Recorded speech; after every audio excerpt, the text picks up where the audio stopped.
Your body feeds the sharks in 3 minutes. My cargo moves in 2. Captain Vincent Grayson set the digital timer on the suspicious container, its red numbers glowing against the salt-stained metal.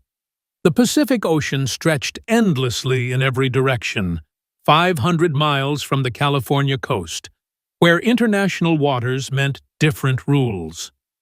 Elena Reeves, Federal Maritime Inspector, stood surrounded by 5 men on the deck of the cargo ship Poseidon's Crown, her breath visible in the cold morning air. She didn't flinch. The ocean has owners you never counted on. The timer started. 72 hours until they reached Los Angeles port. 72 hours to expose what these men were hiding in 47 containers that shouldn't exist. The ship rolled with a 12-foot swell, and Elena steadied herself against the rail. In her jacket pocket, the AIS Ghost tracker continued recording every signal within 500 nautical miles. The device was smaller than a phone, military-grade technology that most merchant marines didn't know existed. It could detect ships running dark, vessels that turned off their automatic identification system to avoid detection. Right now, it was picking up 3 ghost signals that Captain Grayson claimed didn't exist. 5 trackers, 1 ghost mode, 0 blind spots. Elena's voice cut through the wind. Grayson's weathered face twisted into something between amusement and threat. 22 years at sea had carved deep lines around his eyes, but those eyes remained sharp, calculating. "You're a long way from home, Inspector. Accidents happen out here. Equipment fails. People fall overboard." First Mate Roberts shifted behind her. Carl and Luis blocked the stairs to the bridge. Dennis and Frank flanked the container rows. 5 men, 1 woman, and 3 days of ocean in every direction. Elena pulled out her inspection tablet, its screen protected by maritime-grade casing. Container CLX 4847. Your manifest says agricultural equipment bound for Long Beach. The weight distribution suggests otherwise. She tapped the screen, bringing up thermal imaging from the NOAA satellite pass 4 hours ago. Metal doesn't generate this heat signature. Neither does farming equipment. "Could be a clerical error," Grayson said, but his hand moved to his radio. "If you're intrigued by how 1 woman with a ghost tracker is about to expose what 5 men are desperately trying to hide on international waters, please hit like and subscribe. And consider hitting that thanks button to support more investigations into maritime justice." Quick question while Elena faces down these threats. Where are you watching from? I'm curious if stories from the high seas reach viewers in landlocked countries too. Let me know in the comments as this 72-hour countdown begins. The ghost tracker in Elena's pocket buzzed. Another ship, running without AIS, approaching from the southwest. She glanced at the device's hidden display. The vessel was moving at 23 knots, faster than most cargo ships. It would intercept them in 6 hours. "You've got company coming," Elena said. "They're running dark, but ghost trackers see everything." Grayson's composure cracked slightly. He grabbed his encrypted satellite phone. Speaking rapid code words Elena recognized from her 3 years investigating maritime smuggling. "Prometheus. Situation yellow. Inspector on deck." The response came through the bridge speaker before he could switch to private channel. "Copy, Prometheus. Legal is standing by." Legal. That meant lawyers were already involved, which meant this went beyond one rogue captain. Elena mentally catalogued the evidence building in her ghost tracker. Timestamp 8:23 a.m. Pacific. Encrypted communication between Poseidon's Crown and unknown party regarding legal consultation. She pulled up the International Maritime Organization database on her tablet, cross-referencing the Poseidon's Crown's registration. The ship was owned by Deep Blue Holdings, a company registered in Panama with subsidiaries in 12 countries. The CEO was listed as Richard Blackwood, former Navy logistics officer turned shipping magnate. "Your boss, Blackwood, know you're carrying undocumented cargo?" Elena asked. Grayson's jaw tightened. "Everything on this ship is documented. Then you won't mind opening CLX 4847? The five men exchanged glances. Roberts spoke first. "We'd need authorization from the Home Office. Protocol." Elena knew the protocol. She also knew they were stalling. The ghost tracker showed the approaching vessel had changed course slightly, now on a perfect intercept trajectory. She had maybe 5 hours before things got complicated. Federal Inspection Authority supersedes corporate protocol in international waters when reasonable suspicion exists. Elena quoted Maritime Code Section 1847.3. The heat signature alone warrants immediate inspection. Dennis stepped forward, all 6'4" of him. "Lady, you're making a mistake." Elena remained focused on Grayson. The mistake would be refusing a lawful inspection. That turns a customs violation into obstruction of justice. Adds 5 to 7 years. The wind picked up, sending spray across the deck. Elena tasted salt, felt the ship's rhythm change as they entered a current. The Kuroshio extension, if her calculations were right. It would push them north, away from the standard shipping lane. Grayson's phone buzzed. He answered, listened, then handed it to Elena. "Someone wants to talk to you." She took the phone, noting the encryption indicator. This is Inspector Reeves." "Elena, it's Jonathan Blake." The voice was warm, familiar. Her former supervisor at the Federal Maritime Commission, the man who'd trained her, mentored her, then mysteriously transferred to private sector 2 years ago. "I hear you're causing some excitement on the Poseidon's Crown." "Jonathan?" Elena's mind raced. "What's your involvement here?" "I'm consulting for Deep Blue Holdings now. Chief Maritime Compliance Officer. Good money, better hours." His chuckle sounded forced. "Listen, there might be some paperwork confusion with those containers. Why don't we sort this out when the ship docks? No need to create an incident in international waters." The ghost tracker buzzed again. The dark running ship had increased speed to 25 knots. 4 hours until intercept. "Jonathan, there are 47 containers not on the original manifest. Thermal signatures indicate active contents. You know I can't ignore that." "I trained you better than that, Elena. Sometimes the bigger picture matters more than individual regulations." The phrase triggered a memory. Jonathan had said the same thing 2 years ago, right before he'd quietly resigned from federal service. 3 weeks later, a whistleblower had reported massive corruption in maritime shipping enforcement. The investigation had stalled when key witnesses disappeared. "The bigger picture," Elena repeated. "Like when the Jade Phoenix investigation got buried?" Silence on the line. Then, "Be careful, Elena. You're 500 miles from anywhere. A lot can happen before you reach port." The line went dead. Grayson took back his phone, his expression unreadable. "So, you know Blake." "I thought I did." Elena pulled up the ghost tracker's full display, showing it to Grayson for the first time. "See that approaching blip? They'll be here in 4 hours, running dark, no registration, moving at intercept speed. Want to tell me who they are?" His face went pale. Technology like the ghost tracker was supposed to be classified, available only to military and select federal agencies. Most smugglers thought turning off AIS made them invisible. "That's not possible," Roberts said, staring at the screen.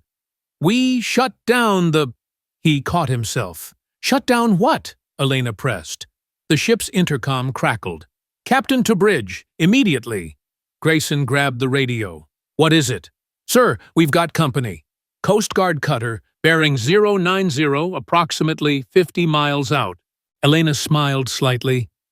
Her emergency beacon had worked. Before boarding, she'd activated a passive distress signal that would bring Coast Guard attention if she didn't check in every 12 hours. It had been 14 hours since her last confirmation. "They're just checking on me," Elena said. "Standard procedure when an inspector doesn't report. Of course, if they board and find undocumented cargo..." Grayson made a decision. "Open CLX 4847. Roberts started to protest, but Grayson cut him off with a look. "Open it." They moved through the maze of containers, their footsteps echoing on the metal deck. The Poseidon's Crown was a mid-sized cargo vessel, 400 feet long, capable of carrying 1,200 standard containers. According to the manifest, they had 873. According to Elena's count, they had 920. Container CLX 4847 sat in the third row, port side. Luis produced a bolt cutter, snapping the seal. The serial number on the seal didn't match the shipping documents. Another violation. Dennis and Frank pulled open the heavy doors. The smell hit first. Machine oil mixed with something chemical, astringent. Inside, instead of agricultural equipment, Elena saw crates marked with hazmat symbols. But that wasn't what made her step back. Behind the crates, she glimpsed vacuum-sealed packages, hundreds of them, stacked floor to ceiling. "That's not farming equipment," Elena said, activating her tablet's camera to document everything. The timestamp read 9:14 a.m. Pacific. Grayson's radio crackled again. "Captain, the cutter is hailing us. They're requesting permission to board." Elena watched Grayson's face cycle through calculations. The Coast Guard meant witnesses, official records, an end to whatever operation he was running. But it also meant potential rescue for Elena. "Tell them we're experiencing mechanical issues," Grayson said into the radio. "Request 2 hours to assess." It was a standard maritime excuse, usually honored between vessels. But Elena knew the Coast Guard wouldn't wait 2 hours when an inspector was aboard. Her ghost tracker showed something new. The dark running vessel had changed course again, now moving away at maximum speed. Someone had warned them about the Coast Guard. "Your friends are abandoning you," Elena observed. Grayson turned to Roberts. "Secure the inspector. Comfortable, but secured." "You're making this worse," Elena said as Dennis and Carl moved toward her. "Kidnapping a federal agent adds 20 years. "Not kidnapping," Grayson corrected. "Protective custody. These waters are dangerous. Pirates, you know." Elena let them escort her, knowing her ghost tracker was recording everything, broadcasting her position to satellite relays that would eventually reach federal databases. But eventually wasn't now, and she was still 500 miles from help. They put her in the ship's office, a small room behind the bridge with a porthole view of the endless ocean. Luis stood guard outside. Through the walls, she could hear rapid conversations, Grayson coordinating with someone on shore. Elena used the time to review what she knew. Deep Blue Holdings owned the ship. Richard Blackwood ran the company. Jonathan Blake, her former mentor, was involved. 47 containers of undocumented cargo, likely drugs based on the packaging, worth millions on the street. But something felt wrong about the pattern. Too obvious. Too simple. She accessed her tablet's stored files, pulling up Deep Blue Holdings' corporate structure. Blackwood was CEO, yes, but the board of directors included familiar names from the defense industry. The company didn't just ship commercial goods, they had contracts with the Department of Defense, moving military equipment to bases across the Pacific. The ghost tracker buzzed. New signal. This one from underwater. A submarine. Nuclear signature. based on the acoustic pattern. U.S. Navy Los Angeles class, running silent 500 feet below them. Why would a U.S. Navy submarine be shadowing a cargo ship with smuggled drugs? Unless the drugs weren't the real cargo. Elena pulled up the thermal imaging again, this time adjusting the spectrum analyzer. Behind the heat signatures of the hazmat crates, she detected something else. Shielded, but not perfectly. Radioactive materials gave off a specific signature, one that most inspectors wouldn't recognize. But Elena had trained at the Federal Radiological Assessment Center before joining maritime inspection. She knew what enriched uranium looked like on thermal imaging, even when hidden behind lead-lined containers. The drugs were camouflage. The real cargo was nuclear materials. Her hands shook slightly as she documented the finding. This wasn't just smuggling anymore.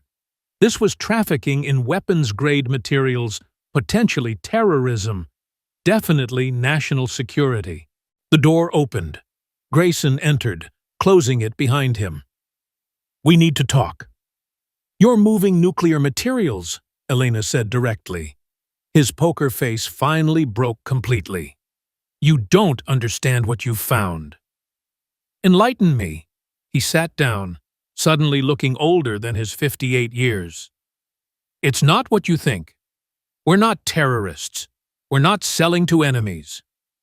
"Then explain the uranium signature in those containers." Grayson rubbed his face. "It's a recovery operation.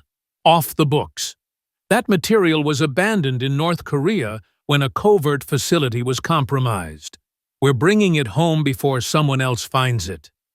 Elena processed this. If this is legitimate, why the secrecy? Why the drugs as cover?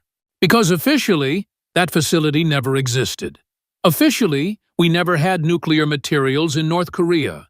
This whole operation doesn't exist. And Blake? Blake coordinates between the Navy, CIA, and private contractors. Plausible deniability. If we're caught, the government claims no knowledge. It sounded plausible. It also sounded like an elaborate cover story. Elena checked her ghost tracker.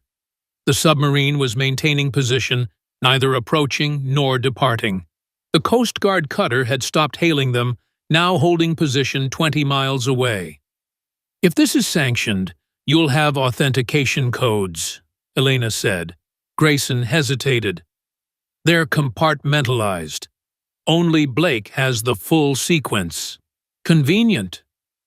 "It's the truth." Elena stood, pacing the small office. 3 pieces didn't fit. First, why use a ship registered in Panama instead of a U.S.-flagged vessel? Second, why risk customs inspection at Los Angeles when military ports existed?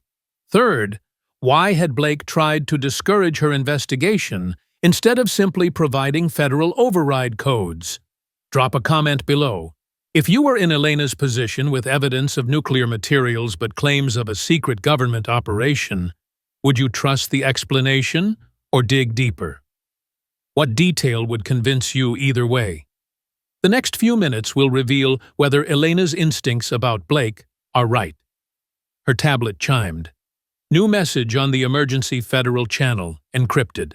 "Elena, Jonathan here. Whatever Grayson told you, it's partially true. The materials are real. The recovery story is real. But not everyone involved wants them returned to U.S. control. Someone on that ship is planning to divert 3 containers to a buyer in Singapore. I've been trying to identify them for 6 months. Trust no one." Elena looked at Grayson, who was watching her intently. If Blake was telling the truth, someone in this crew was a traitor. If Blake was lying, he might be the traitor himself. "I need to inspect all 47 containers," Elena said. "That's not happening. Then we have a problem." Grayson's radio crackled. "Captain, engine room. We've got an actual mechanical issue. Cooling system leak. Port engine." Not convenient timing. Too convenient. Someone had sabotaged the engine to force them to stop, making them sitting ducks for whoever was coming. Elena checked the ghost tracker. Multiple new signals, all converging on their position. But these weren't ships. The signature indicated aircraft, military grade, approaching from 3 directions. "Captain?" Roberts' voice came through the intercom. "You need to see this." They rushed to the bridge. On the horizon, barely visible, 3 helicopters approached in formation. Navy Seahawks based on the profile, but something was wrong with their approach pattern. "Those aren't ours," Grayson said quietly. Elena magnified the image on her tablet. The helicopters bore U.S. Navy markings, but the identification numbers were wrong. The font was off by millimeters, something only an expert would notice. "Chinese copies," she breathed. "Someone's using disguised aircraft." The first helicopter was 5 minutes out. Elena could see door gunners, weapons ready. Grayson grabbed the ship's intercom. "All hands, prepare for boarding. This is not a drill. Repeat, hostile boarding imminent." The crew scrambled. 23 men total, most armed only with flare guns and fire axes. Against military helicopters, they had no chance. Elena's mind raced. If these were hostile forces after the nuclear materials, letting them take the cargo could mean catastrophe. But fighting meant certain death for the crew. There was a third option. "Captain, flood compartment 4. Grayson stared at her. "That'll put us down by the bow. We could capsize." "Controlled flooding. Make it look like the engine problem caused a hull breach. Maritime law requires immediate evacuation. The helicopters will have to rescue crew instead of securing cargo." "That's insane. It's physics. A sinking ship changes everything. They can't unload containers from a vessel that's going down. They'll have to save lives first or face international condemnation." Grayson considered for 3 seconds. Then, "Roberts, flood compartment 4. Controlled breach. Make it look real." The first mate ran for the flood controls. Within minutes, the Poseidon's Crown began listing forward, her bow dropping as thousands of gallons of Pacific water rushed into the forward hold. The helicopters immediately changed formation. Elena heard radio chatter in accented English. "Vessel in distress. Repeat, cargo vessel taking on water." Grayson activated the international distress signal. "Mayday, Mayday, Mayday. This is motor vessel Poseidon's Crown. Position 14 degrees, 32 minutes north, 178 degrees, 45 minutes west. We are taking on water, listing 15 degrees. Request immediate assistance." The Coast Guard cutter, still monitoring, immediately responded. "Poseidon's Crown, this is U.S. Coast Guard cutter Vigilant. We are 17 minutes from your position. Launching helicopters for rescue operations." Now, the fake Navy helicopters faced a dilemma. Abandon their mission or risk confrontation with actual U.S. forces. Elena watched through binoculars as the lead helicopter hovered, door gunner visible. For a moment, she thought they might open fire anyway. Then the aircraft banked sharply, all 3 helicopters departing at maximum speed toward the southwest. "They're running," Roberts reported. But Elena wasn't celebrating. The ghost tracker showed the submarine rising, now at periscope depth. Something was happening below the surface they couldn't see. A new contact appeared on the tracker. Another submarine, this one with a Chinese acoustic signature, approaching from the north. The U.S. submarine began moving, positioning itself between the Chinese sub and the Poseidon's Crown. "We're in the middle of a standoff," Elena said quietly. Grayson looked at the various contacts on their radar, both real and ghosted. This was never about drugs. Never even about nuclear materials. Then what? "Proof," he said. "Proof that someone inside the U.S. government has been selling secrets to China. The nuclear materials were bait, Blake knew someone would try to steal them, and when they did, we'd know who the traitor was. Elena felt the pieces clicking together. The whole operation is a trap. Except now we're sinking. The list had increased to 20 degrees. Water was spreading beyond compartment 4. What started as controlled flooding was becoming uncontrolled reality. "Captain?" Dennis called from the deck. "The containers are shifting. The nuclear materials." A grinding sound echoed through the ship as 47 tons of illegal cargo broke free from its restraints. Container CLX 4847 slid toward the port rail, its doors flying open. Packages spilled across the tilting deck, some falling into the ocean. But the lead-lined cases remained secure, their magnetic locks holding them in place inside the container. Elena made a decision that would define the next 70 hours. She activated her Ghost Tracker's emergency broadcast mode, sending every piece of recorded data to federal satellites. The evidence would take time to transmit, but it would eventually reach the right people, if she survived long enough to testify about it. The Coast Guard helicopters appeared on the horizon just as the Poseidon's Crown's list reached 25 degrees. Evacuation was no longer optional. "Abandon ship," Grayson commanded. "All hands, abandon ship." As the crew rushed for life rafts, Elena noticed something. Thomas Fairway, the ship's legal liaison, who'd been mysteriously absent during the confrontation, was near the nuclear containers with a handheld device. He was downloading something from the container's tracking systems. "Stop him!" Elena shouted, but the chaos of evacuation drowned out her voice. Fairway finished his download and moved toward the life rafts, the device disappearing into his waterproof bag. He was the inside man, Elena realized, not working for China, but for someone else. Someone who wanted the data about the nuclear material's origin, not the materials themselves. The ship lurched. A wave crashed over the deck, sweeping 2 crew members toward the rail.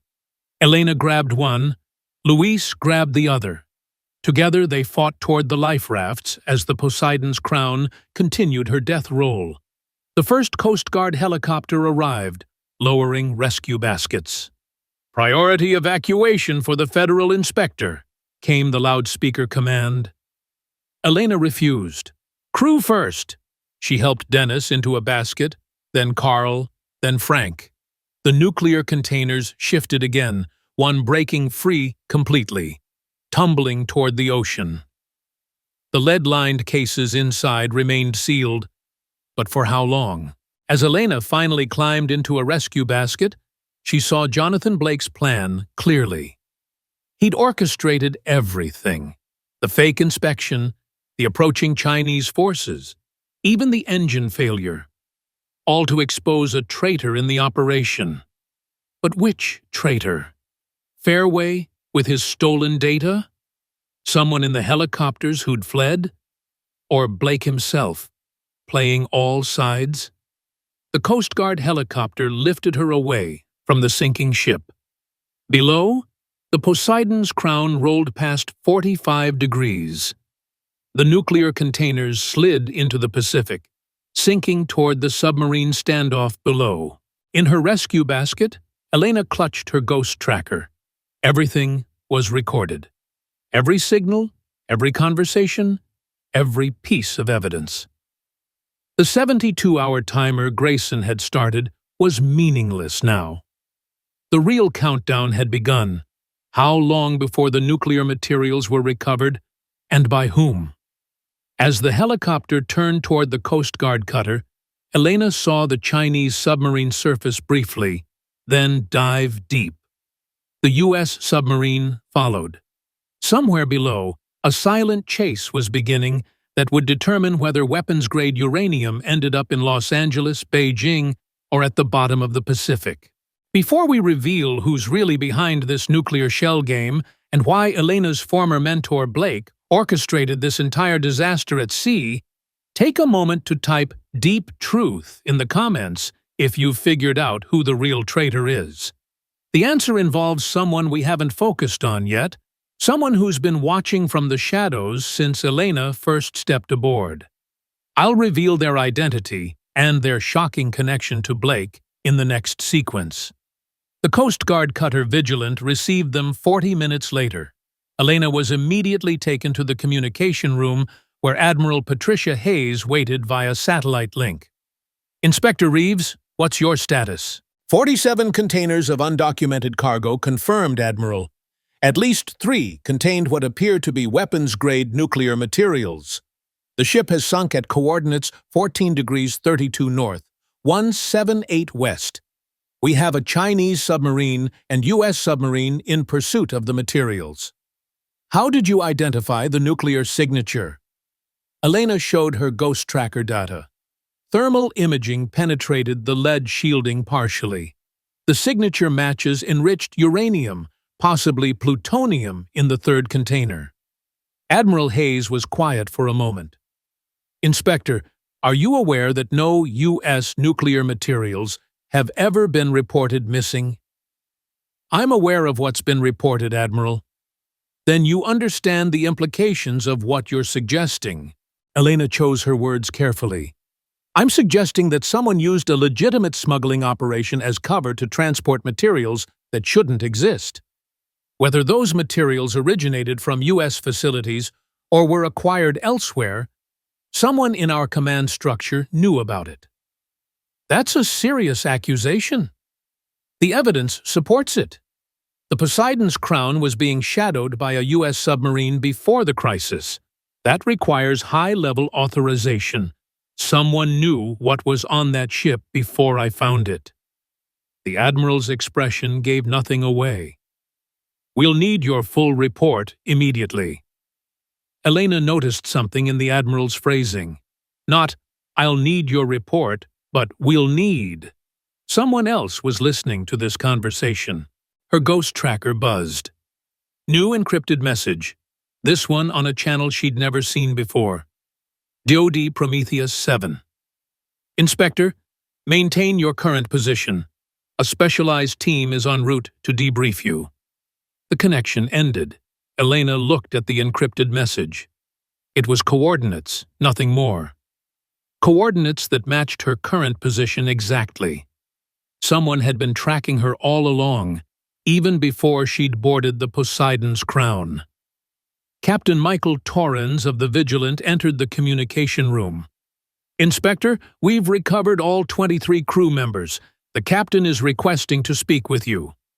Elena found Grayson in the cutter's medical bay, wrapped in thermal blankets, an IV replacing fluids lost to hypothermia. He looked up as she entered. We need to talk about Blake, he said immediately. What I told you before was true, but incomplete. I'm listening. Grayson glanced at the door, then lowered his voice. This operation has been running for 18 months. We've made 12 runs, recovering materials from black sites that officially don't exist. Each time, Blake coordinates, ensures safe passage. And this time? This time was different. Blake added the 47 containers last minute, said it was urgent. But here's the thing, I checked the radiation levels myself before we left port. 3 containers were hot, like you detected. But the other 44 were decoys, filled with seized drugs from DEA raids. Elena processed this. He was using the drugs to hide the nuclear materials. No, Grayson corrected. He was using the nuclear materials to hide something else. Those 3 containers? They weren't just carrying uranium. They had hard drives, classified data about every black site operation in the Pacific, locations, personnel, security protocols. Who would want that information? Anyone who wanted to blackmail the U.S. government, or sell secrets to the highest bidder, or expose the entire illegal operation to the world. Elena felt the complexity deepening. Where's Thomas Fairway? Fairway? Grayson looked confused. The lawyer?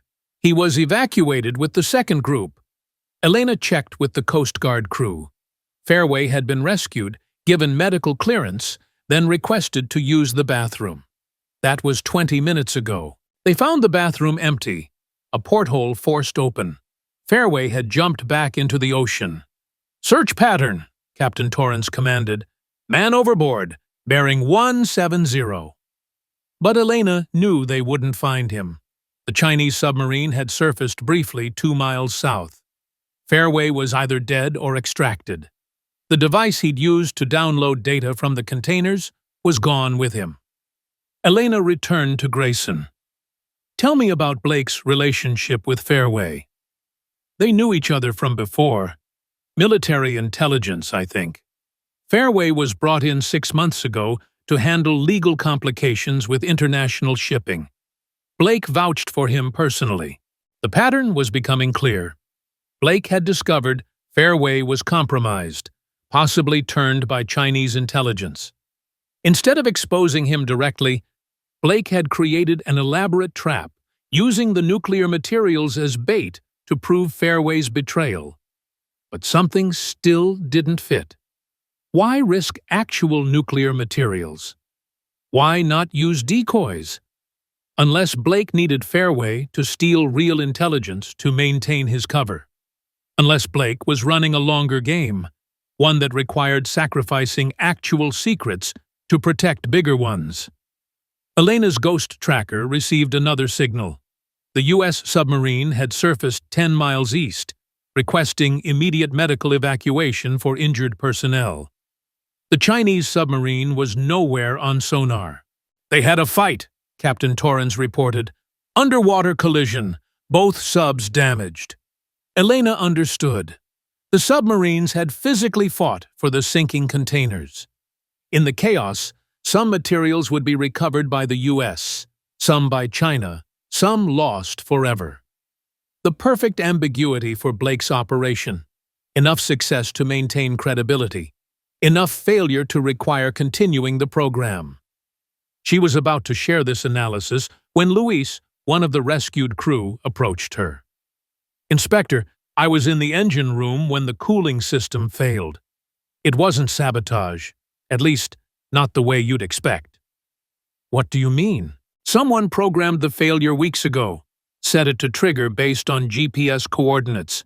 We hit the exact spot, the system shut down, like it was planned from the beginning." Elena felt a chill that had nothing to do with the Pacific wind. Blake hadn't just orchestrated the recovery and trap. He'd planned the sinking, the confrontation, the entire disaster. Every life risked, every piece of nuclear material potentially lost, all part of his design. Her tablet buzzed with priority federal alert. The specialized team Admiral Hayes mentioned was arriving. 3 helicopters approached from the east, but these bore legitimate Navy markings that Elena could verify. As they landed on the Vigilance deck, Elena recognized the lead figure stepping out. Jonathan Blake himself, dressed in civilian clothes but carrying himself with military precision.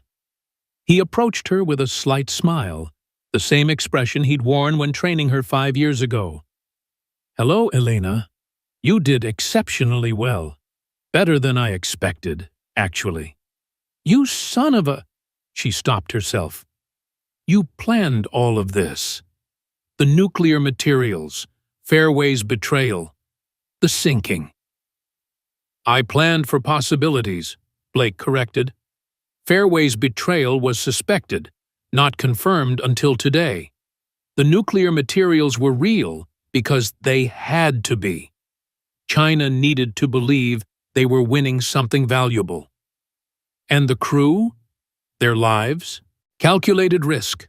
Coast Guard was always in range. The submarines were ordered to avoid surface vessels. Maximum acceptable losses were projected at 0 to 2 personnel. Acceptable losses? Elena's anger rose. These are people, not statistics. Blake's expression softened slightly. Every person on that ship was either military or former military. They understood the risks. They also understood the importance. We've been hemorrhaging secrets to China for 3 years. Today, we identified and neutralized their primary asset, Fairway, among others. The fake helicopters were tracked back to a cargo ship registered to a shell company we've been monitoring. The Chinese submarine was forced to surface after the collision, allowing us to photograph their entire crew. Intelligence wins that would have taken years to achieve through conventional means. Elena looked at the man she'd once respected above all others. And me? What was my role? The wild card. The honest inspector who would do the right thing regardless of politics or pressure. Your presence forced everyone to reveal their true positions. Fairway couldn't resist trying to steal the data when you exposed the containers. The Chinese couldn't resist making a grab when you broadcast the nuclear signature. Every reaction told us something we needed to know. You used me. I guided you toward a situation where your natural instincts would serve national security. There's a difference. Before Elena could respond, Admiral Hayes arrived in person, flanked by officials Elena recognized from the Nuclear Regulatory Commission and the CIA. Inspector Reeves, the Admiral began, what you've witnessed today falls under the National Security Act. Full classification. No disclosure for 50 years. You can't classify what happened to that crew. Their families will be told there was an accident at sea during routine cargo operations, full death benefits for anyone injured, commendations for exceptional service.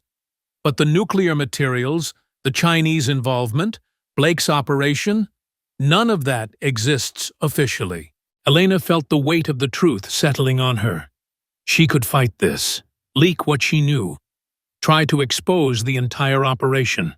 But that would mean revealing that the U.S. government had been conducting illegal nuclear recovery missions, that Chinese intelligence had penetrated maritime operations, that American lives had been risked in shadow wars the public never knew existed. I need something in return, Elena said, finally. Blake raised an eyebrow. You're negotiating? You taught me to. I want Fairway found and prosecuted. Not disappeared, not traded, properly prosecuted for treason. He's likely dead, Blake said. That water temperature, with injuries from jumping, then I want his network exposed. Every contact, every payment, every piece of intelligence he sold, and I want to be part of taking them down. Blake and Hayes exchanged glances. The CIA official spoke for the first time. That could be arranged. Unofficially, of course. Elena turned to Grayson, still recovering in the medical bay. What about the crew? They know what was really in those containers. They know what they need to know, Blake said. Heroes who prevented nuclear materials from falling into terrorist hands. Their silence will be ensured through a combination of patriotism and pragmatism. Substantial danger pay doesn't hurt either.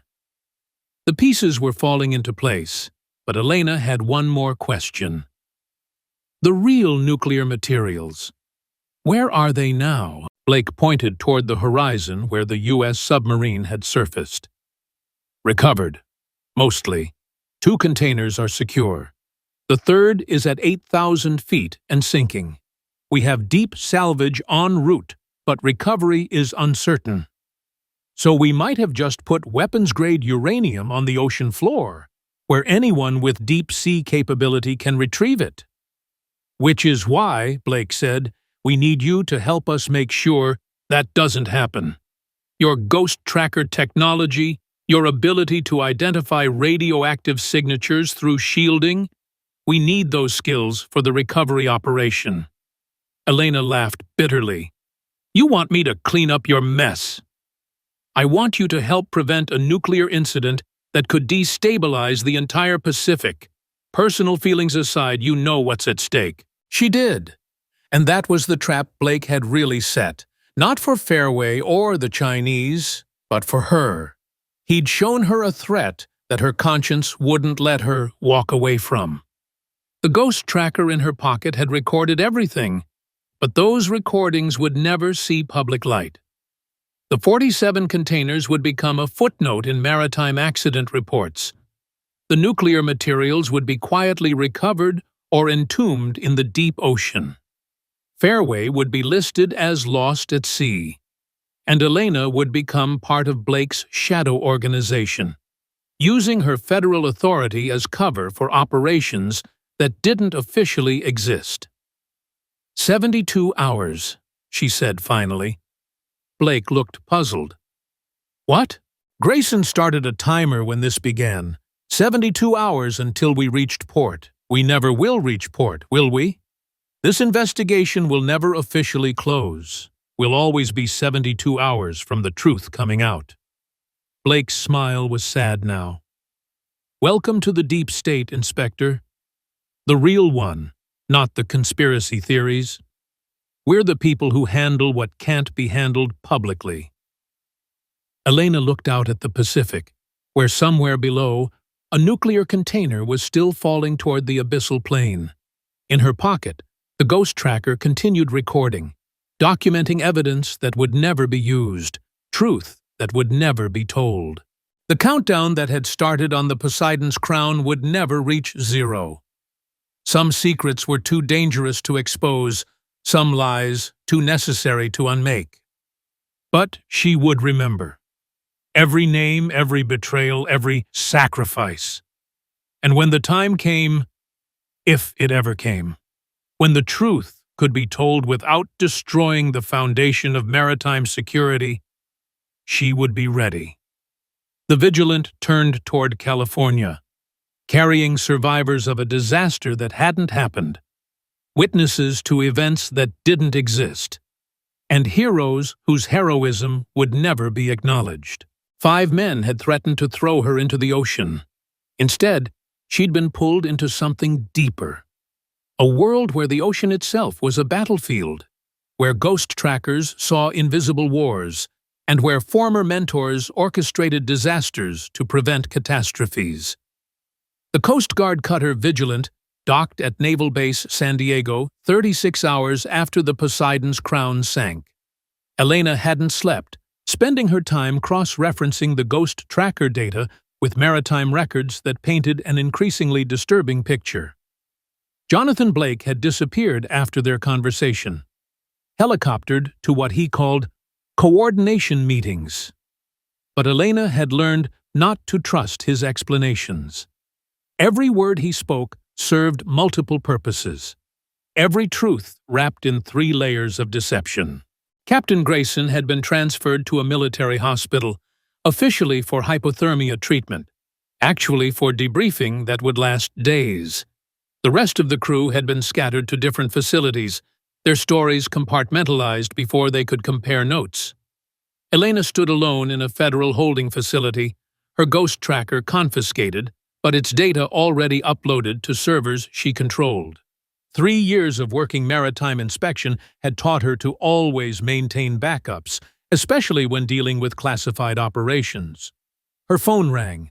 Unknown number, but she recognized the voice immediately. Elena, it's Jennifer Hartley. Jennifer Hartley, Deputy Director of the Federal Maritime Commission, the woman who'd taken over Blake's position after he'd left for the private sector. Elena's current boss, technically, though their relationship went deeper than organizational charts. Director Hartley, I've been trying to reach you for 2 days. I know. I've been monitoring the situation. We need to meet immediately, not at the office. Pier 47, the old customs warehouse. Come alone. The line went dead. Elena felt unease creeping up her spine. Pier 47 had been abandoned for 3 years, ever since a structural assessment deemed it unsafe. Why meet there? She requisitioned a federal vehicle, driving through San Diego's industrial waterfront as sunset painted the Pacific orange and red. The warehouse stood isolated at the end of a crumbling access road, its windows broken, walls tagged with graffiti. Jennifer Hartley's silver sedan was parked outside, engine still warm. Elena entered through a side door, her hand instinctively reaching for the service weapon she wasn't carrying. The warehouse stretched into shadows, abandoned inspection equipment rusting in corners, old manifests scattered across the floor like dead leaves. "Over here," Jennifer's voice called from the back office. Elena found her sitting behind a dust-covered desk, looking nothing like the polished executive who commanded respect in Washington boardrooms. Jennifer's usually perfect hair was disheveled, her designer suit wrinkled, her eyes carrying a weight Elena had never seen before. "Sit," Jennifer said. "We don't have much time." "What's going on?" Jennifer pulled out a tablet, showing maritime traffic data from the past 6 months. "You stumbled into something much bigger than nuclear smuggling, Elena. Blake didn't tell you the whole truth. That's becoming a pattern." The Poseidon's Crown was the 12th ship in an operation that's been running for 3 years. Not recovering nuclear materials, creating justification for a new Pacific military treaty. Every recovered weapon was actually manufactured in a facility in the Philippines, then planted at sites for later discovery. Elena felt her world tilting. That's impossible. The radiation signatures were real. The materials were real, but they weren't old. Isotope dating would have revealed this, but no one thought to check because Blake's story was so convincing. Lost weapons from black sites that never existed, recovered through brave unofficial operations. Why would anyone do this? Jennifer leaned forward. Because certain people in our government want to militarize the entire Pacific shipping lane, create enough nuclear scares, prove China is trying to steal weapons-grade materials, and suddenly Congress approves a $1 trillion maritime defense initiative. Guess who gets those contracts? Deep Blue Holdings, among others. But Deep Blue is the centerpiece. Blackwood isn't just the CEO, he's the architect. And Blake isn't working for the government, he's working for Blackwood. Elena's mind raced, reconstructing everything with this new information. But the Chinese submarine, the helicopters, theater. The submarine commander was told he was participating in a joint exercise. The helicopters were private military contractors paid to play a role. Everyone thought they were the good guys stopping the bad guys. Fairway. He jumped ship, downloaded data. Jennifer's expression darkened. Thomas Fairway is dead. Has been for a week. The man on the ship was an actor, a convincing double. His escape was scripted. The real Fairway discovered the truth and was eliminated before he could expose it. Elena felt sick. "I need proof." Jennifer handed her a drive. 18 months of evidence, financial records, communication intercepts, even video of the weapons being manufactured. But here's the problem. Half the National Security Council is implicated. If this goes public, it won't just take down Blake and Blackwood. It'll destroy American credibility in every Pacific alliance. So we do nothing. We do something smarter. Jennifer stood, pacing. There's a Maritime Commission hearing in 4 days. Routine review of the Poseidon's Crown incident. Blake and Blackwood will testify, spinning their story about heroic nuclear recovery. But if the right questions are asked, if the right evidence surfaces at the right moment, they'll have to tell the truth or perjure themselves. Exactly. But Elena, understand the risk. These people have killed to protect this operation. They won't hesitate to kill again. Elena took the drive, feeling its weight despite its tiny size. Why are you trusting me with this? Jennifer was quiet for a moment. Because 3 years ago, you were the only inspector who refused to sign off on a suspicious shipment that turned out to be weapons bound for Myanmar. You lost a promotion for that. But you saved lives. I need someone who values truth over career. What about you? This will destroy your career too. My career ended the day I discovered what Blake was really doing. Jennifer pulled out another device, a modified ghost tracker with additional capabilities. This can detect radiation signatures, but also something else: electromagnetic patterns from specific manufacturing processes.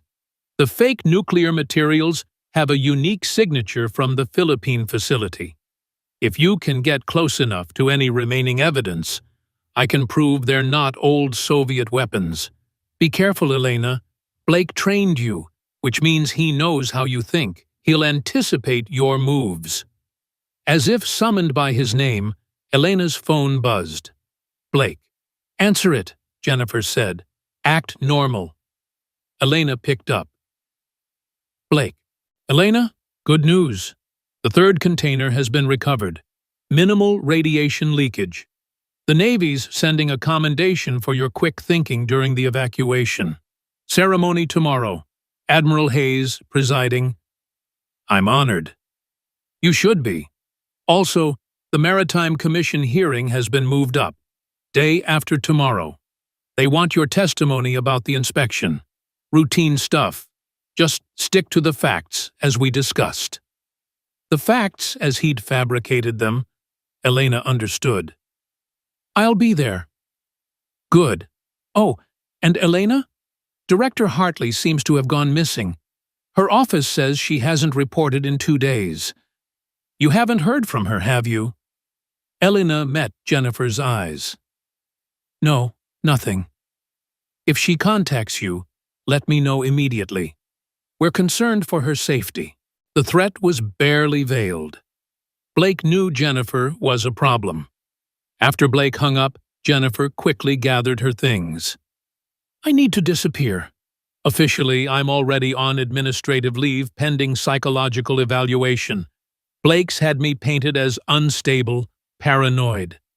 Classic discrediting operation. Where will you go? Better you don't know. But I'll be watching the hearing. If you can expose even part of the truth. She handed Elena a burner phone. 1 number programmed. Emergency only. Jennifer left first, her sedan disappearing into the darkening industrial maze. Elena waited 15 minutes, then drove a different route back to the federal building. Her office had been searched. Subtle signs. A pen moved. Papers shifted microscopically. Her computer accessed despite the password. Blake's people, or maybe Blake himself. Elena uploaded Jennifer's data to 3 separate encrypted cloud servers, then destroyed the original drive. She kept the modified ghost tracker hidden in her car, knowing her office and apartment were probably monitored. That night, she studied the financial records Jennifer had provided. The money trail was complex but clear once you knew what to look for. Deep Blue Holdings had received hundreds of millions in black budget allocations for nuclear recovery operations.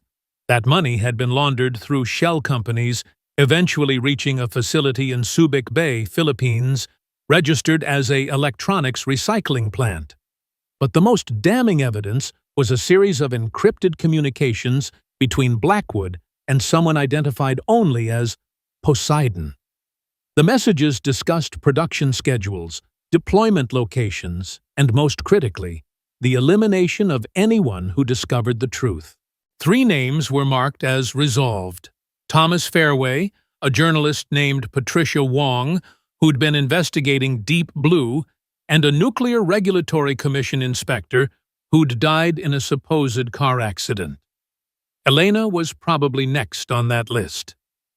The next morning, she attended the commendation ceremony, playing her part perfectly. Admiral Hayes pinned a medal on her uniform, photographers captured the moment, and Blake watched from the audience with an expression of paternal pride. Inspector Reeves exemplifies the best of our maritime security services, Hayes announced. Her quick thinking prevented a potential nuclear incident and saved 23 lives. Afterward, Blake approached with congratulations. Well deserved. You're becoming quite the hero, Elena. I learned from the best. His smile didn't reach his eyes. Indeed. Ready for tomorrow's hearing? Should be straightforward. You inspected the ship, found irregularities, responded to a crisis. Keep it simple. Actually, I've been reviewing the data. There are some inconsistencies I want to clarify. Blake's expression shifted minutely. Oh? The radiation signatures. They don't match the decay patterns for 20-year-old Soviet weapons. The isotope ratios suggest much more recent enrichment. Interesting theory, but I'm sure the nuclear experts have already verified the material's age. Have they? Because I haven't seen those reports. Blake studied her for a long moment. Elena, you're tired. The trauma of the sinking, the stress of the investigation, it's natural to see patterns that aren't there. Trust the experts. Trust me. Like Fairway trusted you? Now his facade cracked completely. Be very careful, Inspector. You're swimming in deep waters now. Deeper than you understand. I'm a good swimmer. Your husband wasn't. Elena's blood turned cold. Her husband had died in a boating accident 4 years ago. The investigation had found nothing suspicious, but Blake's implication was clear. It hadn't been an accident. You son of a... Tomorrow, Elena. Stick to the simple truth, for everyone's sake. Blake walked away, leaving Elena shaking with rage and fear. She drove to the beach, needing space to think. The Pacific stretched endlessly, hiding its secrets beneath deceptively calm surfaces. Her modified ghost tracker picked up normal shipping traffic, cargo vessels following standard routes, their legitimate manifests matching their actual contents. But one signal stood out: a ship running dark, approximately where the Poseidon's Crown had sunk. The signature suggested a deep-sea salvage vessel, but no salvage operation had been authorized for that area. Elena accessed the Coast Guard database from her phone. No vessels were supposed to be at those coordinates. Someone was illegally salvaging the wreck, possibly recovering evidence that Blake wanted destroyed. She called the burner phone Jennifer had given her. No answer, but a text came through minutes later. They're cleaning up. Hearing is your only chance. Make it count. That night, Elena didn't go home. She checked into a motel under a false name, paying cash, keeping the ghost tracker active. 3 times, vehicles matching federal surveillance profiles passed by. They were watching, waiting for her to make a mistake. The Maritime Commission hearing convened at 9 a.m. in the federal building's largest conference room. Media had been barred, but a court reporter transcribed every word. The 5 commissioners sat behind an elevated bench, their faces professionally neutral. Richard Blackwood testified first, painting a picture of Deep Blue Holdings as a patriotic company assisting in classified government operations. His story was smooth, practiced, hitting every emotional note. We've lost good people recovering these materials, he said, voice catching slightly. But the alternative, letting nuclear weapons fall into terrorist or state actor hands, is unthinkable. Blake followed, his testimony corroborating Blackwood's while adding operational details that sounded convincing to anyone who didn't know the truth. He presented falsified logs, doctored radiation readings, even satellite imagery that had been expertly manipulated. Then it was Elena's turn. She sat in the witness chair, the modified ghost tracker hidden in her jacket, Jennifer's evidence loaded on her tablet. 5 commissioners, 2 liars, and the truth balanced on a knife's edge. Inspector Reeves, the lead commissioner began, please describe the events leading to your inspection of the Poseidon's Crown. Elena started with the official story, matching Blake's narrative initially. She described boarding the ship, finding the containers, the confrontation with Captain Grayson. But then she deviated. Commissioner, I need to submit additional evidence. Blake tensed. Blackwood's lawyer started to object. This is directly relevant to the incident, Elena continued. The ghost tracker I carried recorded more than just ship positions. It captured radiation signatures that require expert analysis. She connected her tablet to the hearing room's display system. The first slide appeared, the actual radiation signature from container CLX 4847. This is what we detected on the Poseidon's crown. Note the isotope ratios, particularly the uranium-235 to uranium-238 proportion. Now, this is what 20-year-old Soviet-weapons-grade uranium should look like. She showed a second graph, clearly different. The materials on the Poseidon's crown were enriched within the last 18 months, using centrifuge techniques that didn't exist in Soviet facilities. Blackwood's lawyer stood. Objection. Inspector Reeves isn't qualified as a nuclear physicist. I'm not, Elena agreed. But Dr. Patricia Wong was. Before her death in a car accident 6 weeks ago, she analyzed samples from a previous recovery operation. Her findings match mine exactly. She displayed Wong's report, obtained from Jennifer's evidence cache. Blake interrupted. Commissioner, this is hearsay. Dr. Wong isn't here to verify this report. Because she's dead, Elena said directly. Like Thomas Fairway, like Inspector David Chen from the NRC, all three discovered the truth about these nuclear materials. The commissioners exchanged glances. The lead commissioner spoke carefully. Inspector Reeves, these are serious allegations. Do you have proof of connection? Elena displayed the encrypted communications Jennifer had provided, the ones discussing resolved problems. These messages were exchanged between Deep Blue Holdings and an unknown party identified as Poseidon. They explicitly discuss eliminating threats to the operation. Blackwood stood abruptly. This is fabricated, defamatory. Then you won't mind if we verify the metadata? Elena pulled out the modified ghost tracker, holding it up. This device can detect electromagnetic signatures from specific manufacturing processes. Mr. Blackwood, the briefcase beside you, it contains samples of the recovered nuclear material, doesn't it? For demonstration purposes? Blackwood's face went pale. His lawyer whispered urgently in his ear. Elena continued, if those samples are really old Soviet weapons, they won't match the signature from the Subic Bay facility. But if they were manufactured there in the last 18 months, she activated the ghost tracker. It immediately began recording, its screen showing a complex electromagnetic pattern.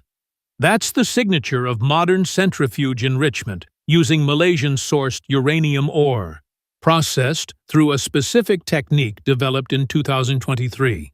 The Subic Bay facility is the only place in the Pacific using this method. Blake stood slowly. Elena, you don't understand what you're doing. I understand perfectly. You created a false flag operation to justify military expansion. You murdered anyone who discovered the truth. And you used me as cover, knowing my reputation would legitimize the story. You have no proof. I have 18 months of financial records showing Deep Blue Holdings receiving black budget funds for non-existent recovery operations. I have shipping manifests proving containers of uranium are entering the Subic Bay facility. I have satellite thermal imaging showing that facility running enrichment centrifuges. Elena displayed document after document on the screen. The commissioners leaned forward, studying the evidence. Most importantly, Elena continued, I have this. She played an audio recording from her ghost tracker, Blake's voice from their conversation on the Vigilant. Every person on that ship was either military or former military. They understood the risks. They also understood the importance. We've been hemorrhaging secrets to China for 3 years. Blake's own words, admitting to orchestrating the entire operation. The hearing room erupted. Blackwood's lawyer demanded an immediate recess. Blake remained perfectly still, his expression unreadable. The lead commissioner banged his gavel. "Order! Inspector Reeves, this evidence suggests criminal conspiracy at the highest levels. Why didn't you present this to federal authorities?" "Because federal authorities are compromised. Admiral Hayes authorized the submarine shadow operation. The Coast Guard was ordered to delay response. The CIA provided the fake helicopters. This conspiracy reaches into every maritime security agency." She turned to face Blake directly. "There's one more thing. The person you've been exchanging messages with, Poseidon, it's not who you think." Blake's composure finally cracked. "What?" Elena displayed a new set of communications, these pulled from deeper in Jennifer's evidence cache. "Poseidon isn't a code name. It's a person. Someone who's been playing you from the beginning, using your operation for their own purposes." The hearing room door opened. Jennifer Hartley walked in, but something was different. Her entire demeanor had changed. Gone was the disheveled, fearful woman from the warehouse. This Jennifer stood tall, confident, dangerous. "Hello, Jonathan," she said to Blake. "Did you really think you were running this operation?" Blake stood, hand moving toward his concealed weapon. Security immediately moved to restrain him. Jennifer addressed the commissioners. "Deputy Director Jennifer Hartley, National Security Agency. I've been undercover for 3 years investigating corruption in maritime operations." Elena felt the floor drop from under her. "Your NSA? Sorry for the deception, Elena, but you were the key to exposing this. Your uncompromised integrity, your genuine reactions, they forced Blake and Blackwood to reveal themselves." Jennifer produced credentials, verified by the commissioners. The nuclear materials were real, yes, but they weren't manufactured in Subic Bay for profit. They were created as traceable bait. Each isotope signature is unique, like a fingerprint. We can now track every piece, every transaction, every person who touched them. Blackwood tried to run. Security stopped him at the door. Jennifer continued. "Richard Blackwood has been selling actual military secrets to China for 5 years. The fake nuclear recovery operation was his attempt to create a cover story for his wealth. Blake was his unwitting accomplice, believing he was serving national security." "You're lying," Blake snarled. "Am I? Check your Swiss account, Jonathan. The one you think CIA set up for operational funds. Track the deposits. They don't come from Langley. They come from Beijing, laundered through Deep Blue Holdings." Blake pulled out his phone, frantically checking. His face went white as the truth hit him. Jennifer turned back to the commissioners. "We needed Elena to expose this publicly, legally, in a forum that couldn't be classified or buried. This hearing, this testimony, it's all admissible in federal court." FBI agents entered the hearing room, led by someone Elena recognized, Admiral Hayes.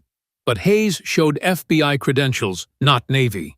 "Special Agent Hayes, FBI Counterintelligence Division.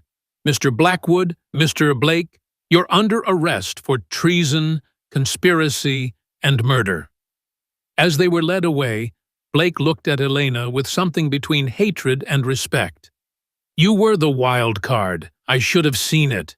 "You trained me too well," Elena replied. "You taught me to see patterns, to question everything, to trust evidence over authority. You created your own downfall." The hearing continued for 6 more hours. Elena presented every piece of evidence, answered every question, built an airtight case that would ensure convictions. The Ghost Tracker data alone provided enough proof for a dozen prosecutions. But the real revelation came near the end, when Jennifer explained the full scope of the operation. The 23 crew members of the Poseidon's Crown were all undercover agents. The sinking was planned, controlled, executed perfectly. No one was ever in real danger. Even Captain Grayson is one of ours, playing a role for 18 months to maintain cover. Elena felt betrayed all over again. Everyone was acting, everyone except you. We needed one genuine reaction, one honest investigator whose responses couldn't be predicted or scripted. You were our chaos factor, the element that made Blake and Blackwood believe the operation was real. My husband, Blake implied. Jennifer's expression softened. Your husband's death was genuinely accidental. Blake was bluffing, trying to destabilize you. We've verified it independently. I'm sorry for your loss, and sorry he used it against you. The commissioners called a recess. Elena found herself alone with Jennifer in a secure conference room. 3 years, Elena said. You've been planning this for 3 years. Longer. Since Blake first left federal service. We knew he'd been compromised but couldn't prove it. So we gave him rope, let him build his network, then used you to hang him with it. And the nuclear materials at the bottom of the ocean, retrieved within hours by Navy SEALs, every gram accounted for. The Chinese submarine commander has been quietly informed he participated in a joint exercise.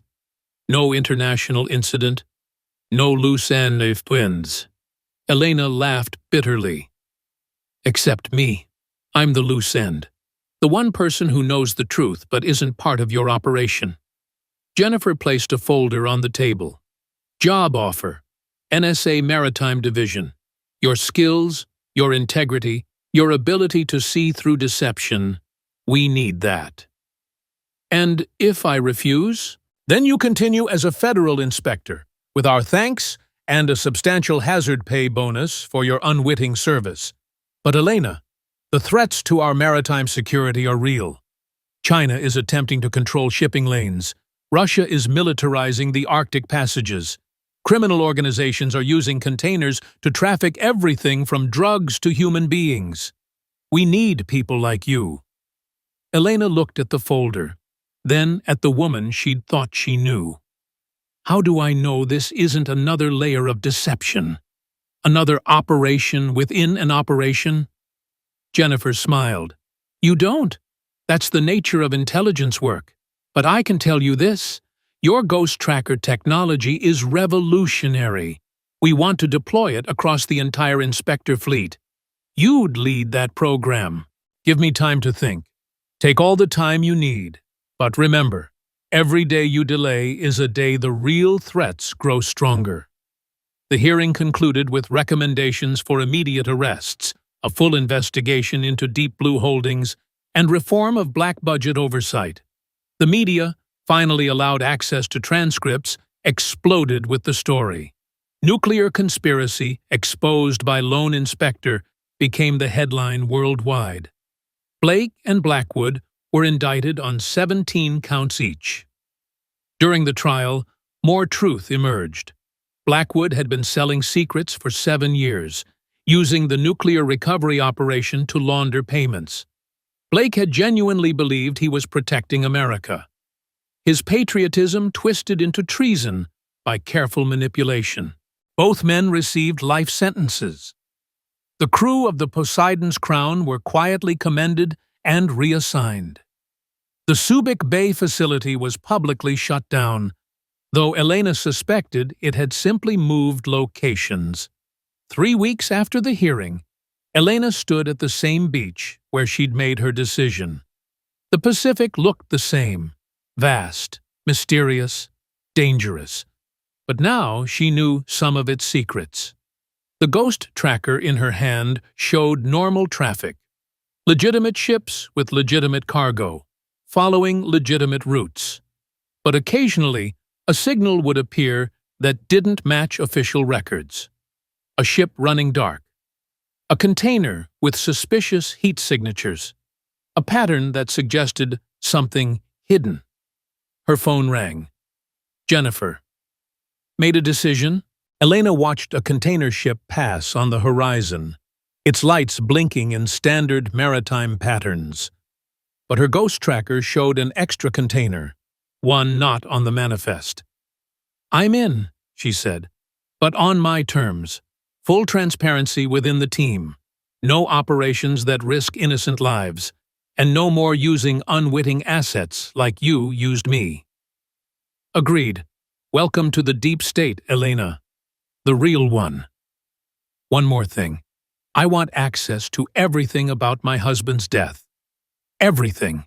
If I find even a hint that it wasn't accidental, you'll have full access. Elena, we're not the enemy. We're the people who stand between civilization and chaos. Sometimes that requires deception, but never without purpose." Elena ended the call and walked back to her car. In the trunk, boxes of her belongings from the Federal Inspector's Office. On the passenger seat, credentials for her new position: Senior Analyst, National Security Agency, Maritime Division. The ghost tracker continued recording, its memory storing patterns that might mean nothing or might prevent the next disaster. Every blip could be innocent, or could hide weapons, drugs, human trafficking, or secrets that could start wars. 3 months later, Elena stood in a situation room watching satellite feeds of the South China Sea. 17 container ships moved in suspicious patterns, their ghost tracker signatures suggesting coordinated action. "It's starting," Jennifer said beside her. "China's making their move for shipping lane control." Elena studied the patterns, her trained eye catching details others missed. "No, look at Ship 4 and Ship 12. They're not Chinese. The engine signatures are wrong. Someone's impersonating Chinese vessels." "Who?" Elena pulled up financial records she'd been tracking. Deep Blue Holdings didn't die with Blackwood. Someone bought the assets, restructured, renamed. These ships are registered to a company called Abyssal Shipping. Ownership? Shell companies all the way down. But the money originated from the same accounts that paid for the fake nuclear materials. Jennifer's expression hardened. "There's another player. Someone we missed." Elena nodded. "Poseidon wasn't you. You intercepted and mimicked the communications, but the original Poseidon is still out there." "Then we're back to square one." "No," Elena corrected, pulling up her ghost tracker data from the past 3 months. "We're ahead, because now I know what to look for. The electromagnetic signature from those containers, it's not nuclear. It's something else. Something that generates similar readings but isn't radioactive." She displayed the analysis. Quantum processors, military grade, beyond anything commercially available. Someone's smuggling quantum computing technology, using the nuclear signature as camouflage. Jennifer immediately began making calls, mobilizing resources. But Elena kept studying the patterns, her instincts nagging that they were still missing something. Then she saw it. Ship 17 in the formation. Its ghost tracker signature matched the Poseidon's crown. Not similar. Identical. Which was impossible, since that ship was at the bottom of the Pacific. Unless it wasn't. Elena pulled up the salvage records from the wreck site. The deep-sea operation she'd detected had recovered nothing of value, according to official reports. But salvage ships had been there for 6 days. Too long for an empty retrieval. "Jennifer," she said quietly, "what if the Poseidon's crown didn't sink? We have video evidence, survivor testimony. We have video of a ship sinking. But in chaos, at night, with everyone focused on evacuation, who verified it was actually the Poseidon's crown?" Jennifer's face went pale. "The transponder codes. We tracked them to the ocean floor. Transponders can be moved. What if they switched ships? What if the real Poseidon's crown left, while a duplicate sank?" They both turned to the satellite feed. Ship 17 was now transmitting openly, its identification reading Crown of Poseidon, an obvious taunt. A message appeared on the secure channel. Inspector Reeves, did you enjoy the performance?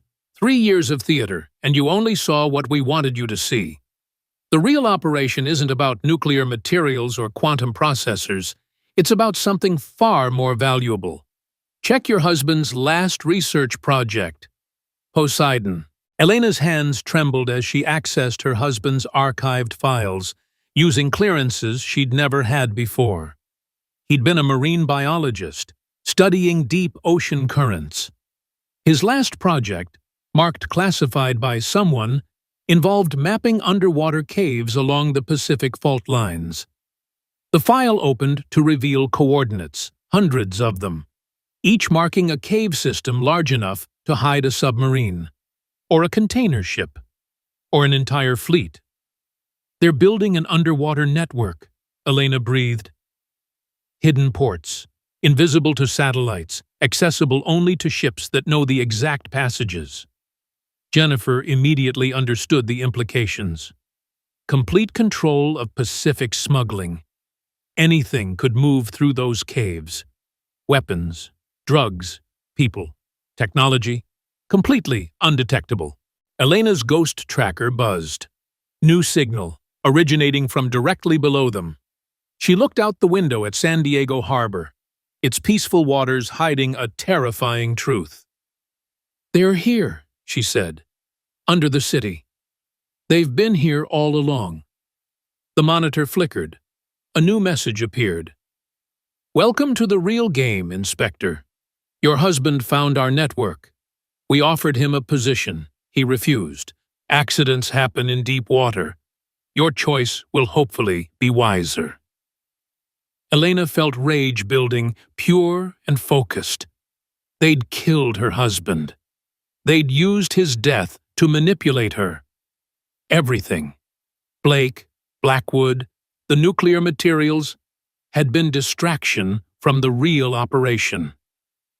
"How do we fight something we can't see?" Jennifer asked. Elena turned to her, determination replacing fear. "We use what they taught us. Every operation leaves traces. Every ship needs supplies. Every person involved has weaknesses. And now we have something they don't know about." She pulled out a second ghost tracker, one she'd been developing privately. Mark II. It doesn't just detect electromagnetic signatures. It uses quantum entanglement to track particles. Any ship that enters those caves carries microscopic markers for weeks. We can track where they've been, map the entire network. How long? 6 months to deploy, a year to map completely. But Poseidon doesn't know we have this capability. Jennifer nodded. Then we play the long game. Let them think they've won while we build our net. Elena looked back at the message on the screen, then typed a response. Accidents happen in deep water, but the ocean remembers everything. Every ship, every cargo, every body. I'm coming for the truth. The response was immediate. We're counting on it. The screen went dark. In the harbor, Ship 17 had vanished, probably submerged into the cave system, but its ghost tracker signature lingered in Elena's quantum detector, a breadcrumb trail leading into the abyss. Elena thought about her husband, about his final research, about the choice he'd made. He'd chosen truth over survival. She would choose justice over everything. "Start assembling a team," she told Jennifer. "People like us, ones who can't be bought or intimidated. We're going to war with an enemy that doesn't officially exist, using weapons that aren't supposed to be possible, fighting for stakes the public will never know about. And if we lose?" Elena watched the Pacific through the window, its surface calm, its depths hiding monsters and mysteries in equal measure. Then Poseidon controls global shipping. Every container, every port, every trade route. Economic warfare without firing a shot. And if we win? Then we expose the largest criminal network in maritime history. We prevent a shadow organization from controlling world trade. We save lives that don't even know they're in danger." Jennifer stood to leave, then paused. "Your husband would be proud." Elena nodded, unable to speak past the emotion. After Jennifer left, she stood alone in the Situation Room, ghost tracker in hand, watching the data flow. Every blip a potential threat, every signal a possible lead. The phone on the secure line rang. She knew who it would be before she answered. "Hello, Elena." The voice was digitally altered, but somehow familiar. "Poseidon speaking. I wanted to thank you for eliminating Blake and Blackwood. They were becoming liabilities." "Who are you?" "Someone who understands that the old world is ending. Governments, borders, traditional power structures, all obsolete.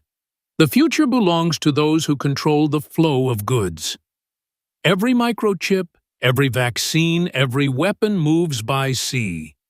Control the sea, control everything. We'll stop you. No, you'll try to stop us. There's a difference, but I admire your determination. Your husband had the same quality. He could have been one of us, helped shape the new world. Instead, he chose the nobility of failure. He chose integrity, a luxury the dead can afford. Check your personal email, Elena. I've sent you something." The line went dead. Elena accessed her email through 17 layers of security. A single video file, timestamp from 4 years ago. Her husband, alive, standing on a ship she didn't recognize. He was talking to someone off camera. "I've seen the Cave Network," he was saying. "It's brilliant, terrifying, world-changing. But you're wrong about one thing. My wife will never stop hunting for the truth. If something happens to me, she'll tear the ocean apart to find answers." The off-camera voice responded, and Elena's blood froze. She recognized it instantly, though it took her mind seconds to accept what she was hearing. Her own voice, speaking words she'd never said. "Then, we'll have to make sure she has the wrong answers to find." The video ended. Elena stared at the black screen, her mind reeling. Deep, fake technology, obviously. Poseidon trying to destabilize her with fabricated evidence. But the timestamp checked out. The location metadata was genuine. The ship's identification was valid. It had been in those waters on that date. Her phone buzzed. Text from Jennifer. "Elena, urgent. We've found something about Poseidon's identity. Can't discuss over any channel. Meet me at the warehouse." Pier 47, where everything had started to unravel. Elena grabbed her gear, including both ghost trackers and a weapon she wasn't supposed to have. The warehouse stood empty in the afternoon sun, looking even more abandoned than before. She entered carefully, scanning for threats. Jennifer stood in the same office, but something was different. Her posture, her expression, even the way she held herself had changed. "Hello, Elena," Jennifer said, but her voice carried an odd echo. Or should I say, "Hello, sister." Elena's weapon was in her hand instantly. "What kind of game is this?" Jennifer laughed, but it wasn't quite Jennifer's laugh. "Check your DNA results from your last federal physical. Then check mine. We're genetic matches. Identical, actually." "That's impossible. I don't have a sister." "You don't remember having a sister. Different thing entirely." Jennifer, or whoever she was, pulled out a tablet showing medical records. Experimental Program 1987, creating perfect deep cover assets through genetic manipulation and psychological conditioning. 12 pairs were created. We were pair 7. Elena kept her weapon raised. "This is insane." "Is it? Think about it.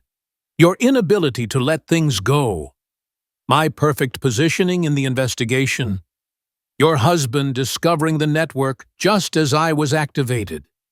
Every piece falling into place, because we were designed to be perfect opposites. You, the unstoppable force of justice, and me, the immovable object of change. You're saying you're Poseidon? I'm saying we are Poseidon, two halves of the same operational design. You hunt the truth, I create the lies. You expose, I conceal. We're quantum-entangled humans, Elena. When you zig, I zag. When you investigate, I obfuscate. It's why you've always been one step behind. I literally think with your mind. Elena's head spun, but she held steady. Prove it. Jennifer, her sister, smiled. Your favorite childhood toy was a stuffed octopus named Charlie. You were afraid of seagulls until age 12.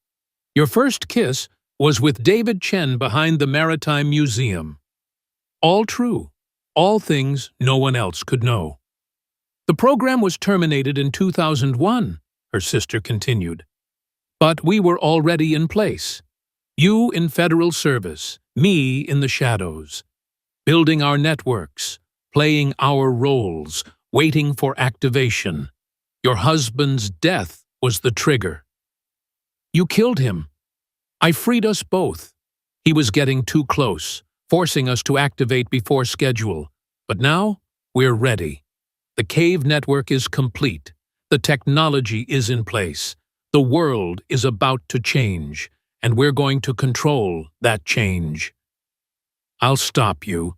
You'll try. That's your function.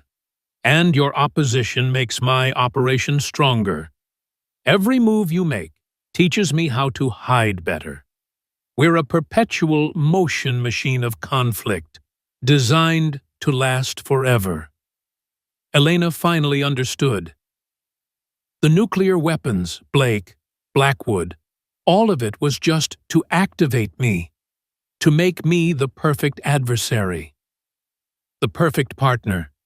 Together, we're going to reshape maritime trade. You'll hunt criminals, I'll be the criminal. You'll expose corruption, I'll be the corruption. And in the balance between us, a new world order emerges. I refuse. You can't refuse your nature any more than you can refuse to breathe. It's what we were made for. Elena lowered her weapon slightly. Then I'll change my nature. Her sister laughed. How? By killing me? I'm you with different memories. By exposing the truth? Who would believe this? By walking away? Your compulsion for justice won't let you. Elena saw the trap completely now. Every choice led to the same outcome. Eternal conflict with her genetic twin. Their war reshaping the world through its secondary effects. But there was one option her sister hadn't considered. Elena turned the weapon on herself. Her sister's composure cracked. No, that's not possible. The programming assumes self-preservation overrides justice. But you forgot something. I've already lost everything, my husband, my faith in the system, my belief in truth.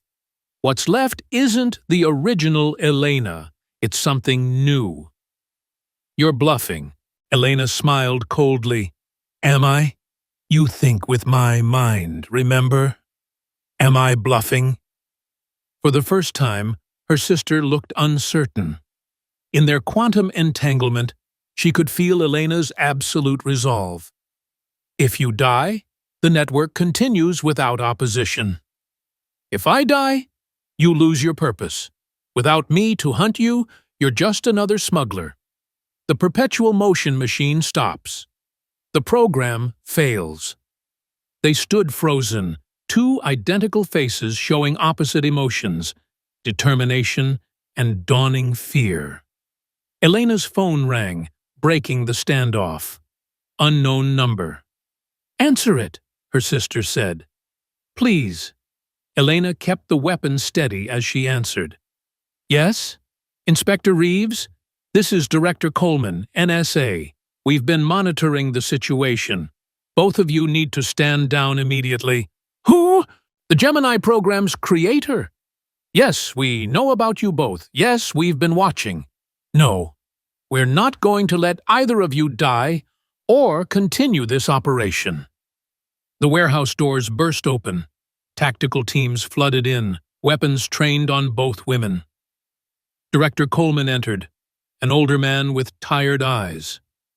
34 years this program has been my responsibility. 34 years of watching you both, guiding your paths, trying to prevent exactly this confrontation. Elena's sister, Jennifer, spoke first. You knew? We always knew. The program wasn't terminated, it was classified beyond classification. You 12 pairs were designed as ultimate assets, but also ultimate threats. We've been managing you, containing you, using you when necessary. Using us? Elena's anger flared. Your investigation skills have solved 17 major cases without you knowing they were connected. Jennifer's network has helped us track actual criminal organizations by providing competition. You've both been serving your country, just not how you thought. The Cave network is real, and we'll shut it down now that it's fully mapped. Thank you for that, Jennifer. Your obsession with building it let us identify every underwater smuggling route in the Pacific. Elena felt her worldview shifting again. We're still puppets. Your assets. Valuable ones, but ones that need new parameters. Coleman gestured, and the tactical teams lowered their weapons. Here's the offer. Full disclosure about the Gemini program, your origins, your purpose. In exchange, you both work for us, openly, no more shadows. And if we refuse, then the programming activates fully, and you'll destroy each other within 6 months. It's a fail-safe we built in, mutual annihilation if you ever fully confronted each other without oversight. Jennifer laughed bitterly. So, we're slaves. Your weapons, Coleman corrected. Weapons that can choose their targets. Help us clean up maritime crime, the real crime, not manufactured operations, and you'll have purpose without the compulsion. Elena looked at her sister, seeing her own face twisted with the same confusion and anger she felt. They were mirrors, reflections, quantum-entangled twins who could never escape each other. Your husband, Jennifer said suddenly. He's alive. Elena's heart stopped. What? Part of my operation required him to disappear. He's in witness protection, believing you're dead. It was the only way to keep him safe from the real Poseidon. The real? You said you were Poseidon, Coleman interrupted. Poseidon is the program's designation for the paired operational dynamic. You're both Poseidon together. But someone else has been using that code name. Someone who knows about the Gemini program. Who? That's what we need you to find out. Together. Elena looked at the weapon in her hand, at her sister, at Coleman. Every truth led to another lie, every answer to another question. But one thing had changed. Her husband was alive. Where is he? Safe.